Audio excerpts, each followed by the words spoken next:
Mr. Dimon, how much did JP Morgan collect in overdraft fees from their consumers in 2020?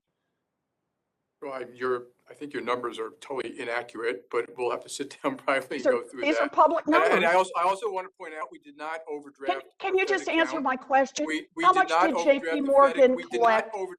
We did not overdraft at the Fed account. And at any request, So you never, said they needed, I'm sorry, they needed Mr. COVID Dimon, relief, that was, they got Mr. $120 Dimon, that million was not the COVID question. on request. Did you had an automatic protection. So I'm asking, you were recommended, the regulators recommended you offer that same kind of protection to your customers.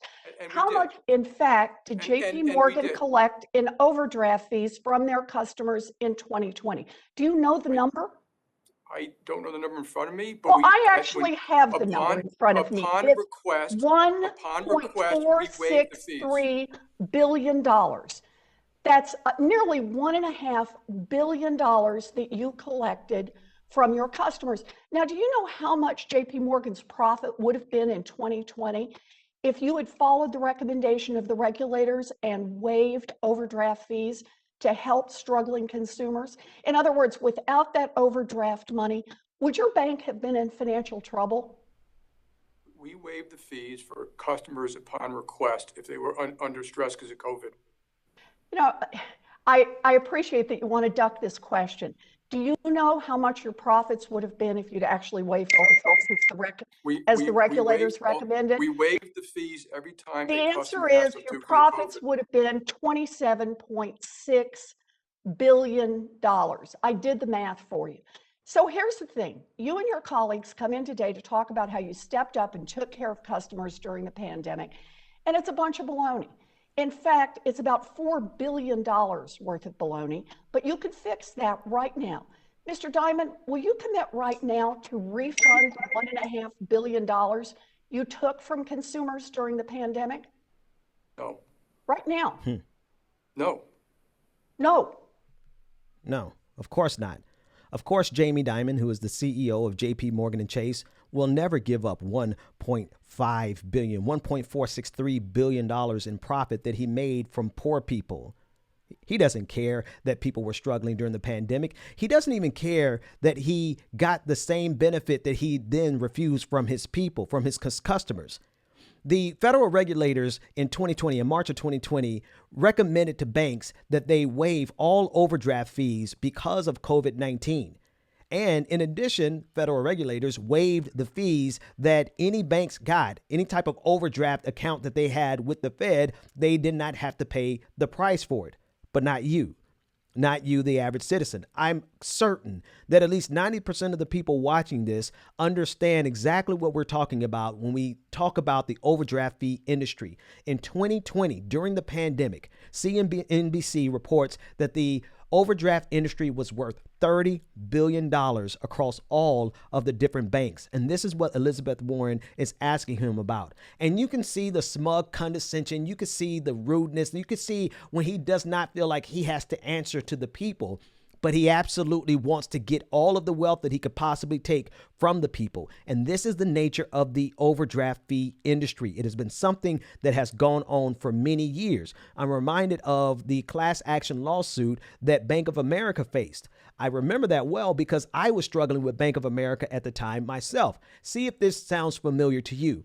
I would always, no matter what I did, I always found myself in the overdraft. Somewhere around 2007, 2008, I was a school teacher, and every time I got a direct deposit, all that money was gone because of overdraft fees. And I'm like, why? How? And then I discovered what they had been doing all along. What they used to do, and they don't do anymore, or at least they're not supposed to because they had to settle a class action lawsuit. They used to take your biggest transaction, and no matter when you did that over the course of a week, they would always put that biggest transaction first.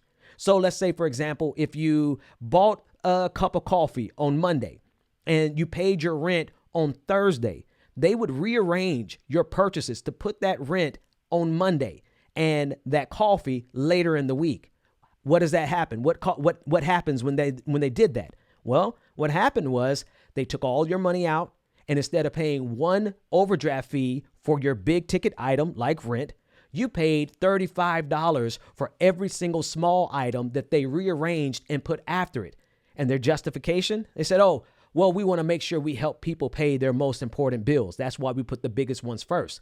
But that just so happened to be the way that they maximize their overdraft industry, their overdraft fees. And this is why Bank of America faced a class action lawsuit. When I went to the bank, the local branch, and I asked the manager about this on everything, this is what she said to me.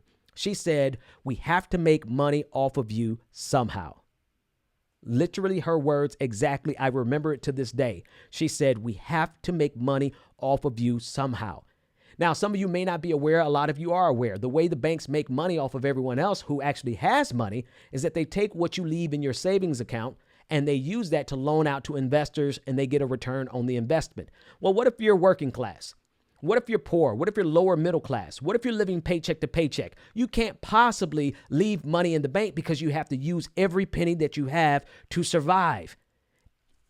And so they were not making enough money off of poor people is the bottom line. And so the overdraft industry came to life and all of a sudden they found that it was a $30 billion a year industry and they maximize it by manipulating your purchases. I know I'm preaching to the choir. There's at least 1,000 people watching this video who has experienced this firsthand. This is what they have been doing for years, but you would think that they would actually care to extend the same benefit that the federal government was giving them to the people, their customers. The federal government was waiving their fees, but they would not waive the fees for the people. And then Jamie Dimon says, well, people got their fees waived upon request. Let me put you up on game. Everybody knows this game. If you've ever dealt with overdraft fees, every bank is only going to give you so many refunds a year. Bank of America, it was 5. You're only going to get 5 refunds of bank overdraft fees in a year. The way this system is set up is that you could get 5 overdraft fees off of one pay period. And so he's sitting there bragging about, customers could get it waived upon request. But in reality, people's accounts are still in the overdraft right now in the middle of the pandemic. Jamie Dimon, you can see in this video, he doesn't care. He did not care if people were dying from COVID-19. He did not care if people lost their jobs. How many millions of people lost their jobs last year? He didn't care. He only cared about his new yacht. He only cared about their quarterly profit margins. He only cared, and not just Jamie, he's not by himself. All of these banks, they do not care about the people. Their only concern is maximizing their wealth and taking as much as they can, exploiting the people for their quarterly profit margins. That's the only thing they care about. And it's time for this to end. Enough is enough. And Elizabeth Warren, as much as I love this clip, now we have to do something about it because the people can't take this anymore. Enough is enough. If you have ever suffered from this, which I know is kind of embarrassing and a lot of people don't want to talk about it, just be honest in the comment section and just raise your hand and say, me too.